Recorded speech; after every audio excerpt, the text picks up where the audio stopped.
setelah diperiksa dan ditahan 2 bulan di tahanan Polda Sumsel atas kasus land clearing atau pembersihan lahan. Oknum anggota DPRD Lahat Imanullah yang menjadi tersangka dilimpahkan ke Kejari Lahat. Pelimpahan dilakukan setelah proses penyelidikan unit 5 Subdit 3 Jatanras Polda Sumsel selesai.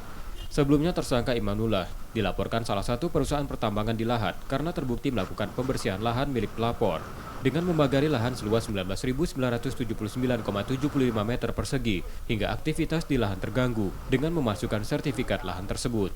Ya, sementara kita sudah melaksanakan proses penyelidikan sampai dengan penyidikan. Sekarang kita hari ini rencana melaksanakan pelimpahan kepada kejaksaan, sehingga ini proses sudah sampai dengan tahap 2 akan dilimpahkan. 266, 263, 2663. Ancaman hukumannya kurang lebih 5 tahun ya. Bahkan kita berapa lama ditahan di Mapolda? Kita udah hampir kurang lebih 2 bulan lah, kurang lebih 2 bulan. Nah, ya, kita dan beberapa kali ada pemantauan, tapi kita akan.